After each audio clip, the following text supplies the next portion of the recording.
Hello, my name is Shannon Knight.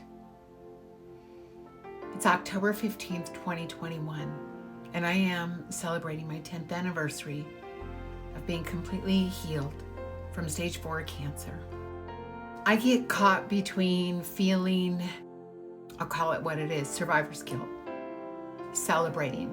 It's hard to celebrate when you belong to a cancer community trying to support others on their journey, and you know they're frightened, you know that fear. It's scary, but we must celebrate. Before I go any further, I want to read a little disclaimer to help you understand the respect that I have for other people and their stories, and how important it is that we're able to hear the stories and kind of get past some of their words that they use. Everyone tells their personal story differently, using different words, according to their beliefs, their customs and culture and experience. I always share according to mine, and I never mean offense to anyone. I make no recommendations whatsoever as I share my story. People ask me for recommendations because I've come so far and I beat stage 4 cancer without chemotherapy.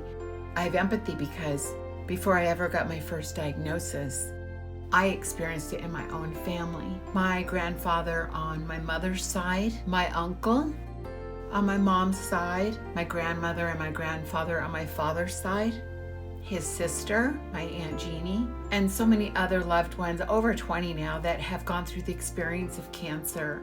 It isn't just my experience, it's my loved ones' experience and what they've all gone through. I respect their choices in treatment. I respect the journey for each person that I've met, and I don't ever expect someone to do what I did, and would never criticize anything that someone chooses for themselves. Choosing how to save your life is not an easy thing to do. Whether someone gives us an opinion, shares their ideas, it doesn't matter.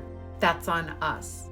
We're standing at a crossroads, the very first one, once we reach a point where we're getting diagnosed for the first time.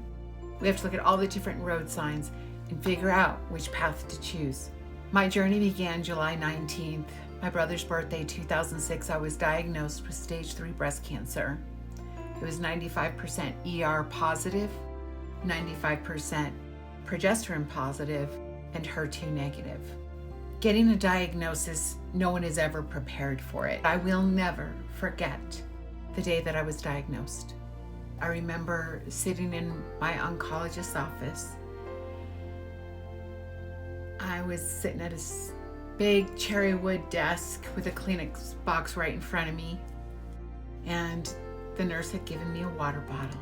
And as I was listening to him tell me the dreaded news about my diagnosis, I was quietly concentrating and peeling the label off of the water bottle that they gave me, which said, Susan G. Komen, Run for the Cure, with that famous pink ribbon on it. Trying to peel the label off in one piece, just kind of nervous energy. Panicked, and I thought to myself, oh my gosh, there's still no cure. It was very traumatic. I had lost loved ones, and I felt like I had been thrown onto a battlefield, and I had to fight an enemy that I didn't have any idea on what arsenal to use. And I knew that this cancer enemy was inside my body trying to take my life. I know everybody and I respect everybody's different perspectives on cancer, but for me, I was terrified. And that's what I felt like. I was standing at my very first crossroads with decisions to make that were all mine. No one else could make those decisions for me. Whatever decision I made, whatever path I took, I knew that the outcome at the end of that road of the choice that I made was on me. Whether I lived or died, I couldn't blame the doctor. I couldn't blame a friend with an opinion or a family member. I was in charge of fighting for my life and trying to survive.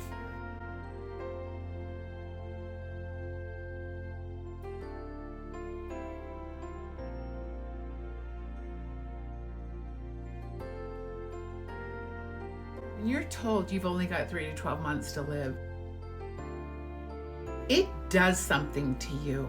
And I really want family to understand this. I did 22 of the 40 radiation planned. I couldn't do chemotherapy because of the staph infection.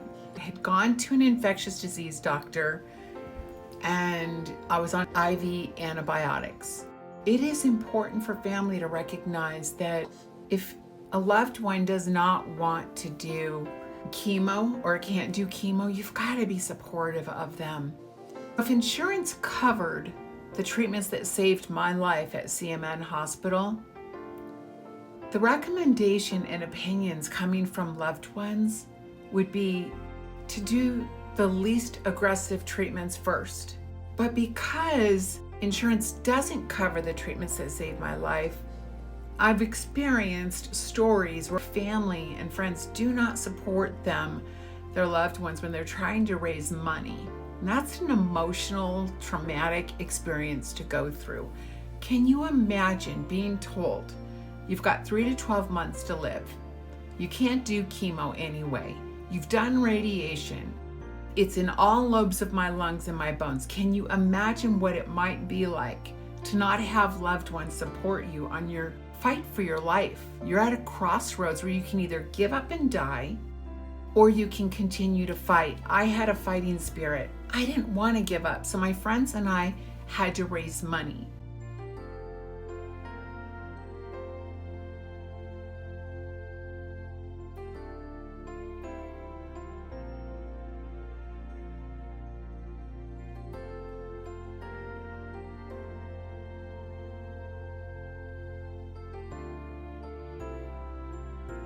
Because I wanted to go to CMN Hospital. It was a hospital number 1. And my intuition was so strong that I couldn't give up and that this was the place to go.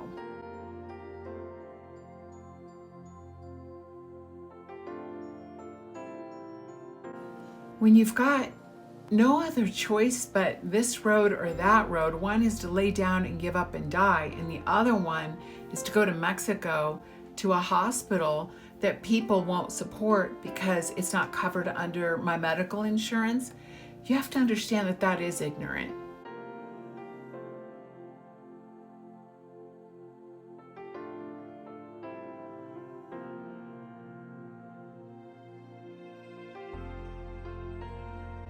We're not talking about raising money to buy a house, buy a car, or go on a vacation.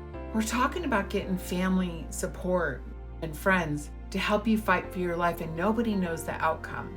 There hasn't been any proof so far that chemotherapy or any of the conventional treatments are 100% successful, and there certainly hasn't been proof that alternative cancer treatment is 100% successful. But here I am.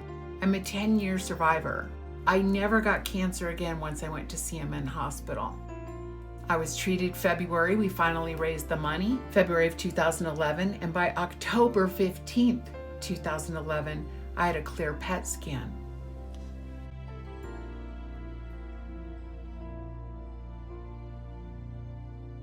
Can you imagine if our insurance covered that for us? Family would be far more supportive. In fact, they would think we were crazy if we chose chemotherapy before alternative medicine.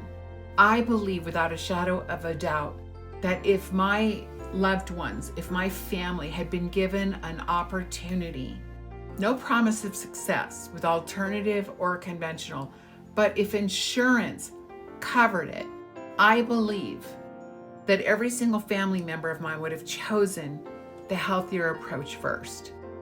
We would think that they were crazy if they did something like burning or poisoning their body instead of trying something a lot healthier first.